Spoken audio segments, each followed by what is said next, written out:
Docteur Dufour, vous allez nous faire quoi cette semaine comme exercice? On va parler de muscles stabilisateurs. Stabilisateurs du dos parce que, évidemment, si on fait des corrections vertébrales pour aider donc un meilleur système nerveux, on veut s'assurer aussi que la musculature va soutenir les corrections qui sont faites.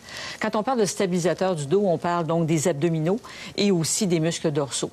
On va commencer par les muscles du dos aujourd'hui et on verra les abdominaux dans une émission un petit peu plus lointaine. Alors, quand on parle de stabilisateur, ce qu'il faut faire attention lors des exercices, c'est de ne pas trop arquer le bas du dos. Donc, c'est des choses qu'on va surveiller lors des mouvements qui vont être faits par Annie, qui va donc nous faire être notre personne clé pour les exercices aujourd'hui.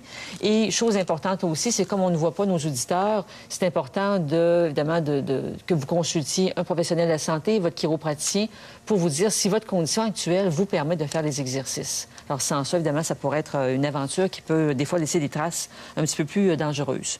Donc, Annie, s'il vous plaît, je vais te faire allonger sur le ventre.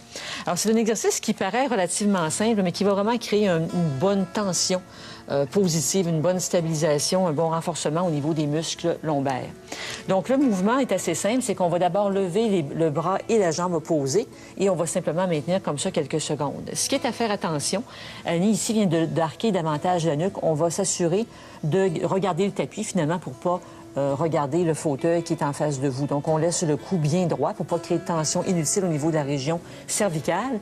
Et pour éviter de trop lever la jambe, ce qui va à ce moment-là créer une tension trop forte dans le bas du dos, on va pointer le pied vers le sol. Donc, on va avoir moins tendance, par la tension que ça génère plus dans le bas du corps, à aller lever la jambe trop haute. Okay. Donc, on tient quelques secondes comme ça, on ramène au sol et on fait le contraire, évidemment, jambe, dans ce cas-ci, jambe droite et le bras gauche, les bras et jambes opposés. Donc, on tient encore quelques secondes. On va quand même assez rapidement sentir cette tension-là dans la région lombaire. 3 secondes, oui, on peut compter jusqu'à 5 secondes, donc 1001, 1002, 1003, 1004, jusqu'à 1005, donc chaque côté. Il y a une autre version de cet exercice-là qui est un petit peu plus compliqué, pas nécessairement, qui donne un peu plus d'habilité d'équilibre, donc c'est une autre transition qu'on peut faire. Donc, on va se mettre ici à 4 pattes. Et on refait le même exercice, c'est-à-dire qu'on va encore lever ici le bras droit avec la jambe gauche. Donc, on ne sera pas tenté de toute façon de lever le même côté parce qu'on va vite basculer. Oui. Et là, on fait attention, c'est-à-dire qu'on va encore là regarder au sol pour ne pas arquer le dos trop fortement. Et ici, Annie a la bonne position, donc elle a bien son pied qui est pointé au sol. Donc, on fait une ligne droite ici au niveau de la jambe et du dos. Donc, on tient encore quelques secondes, on ramène au sol et on fait le geste du côté opposé. Donc, Annie, c'est un bon équilibre, c'est excellent.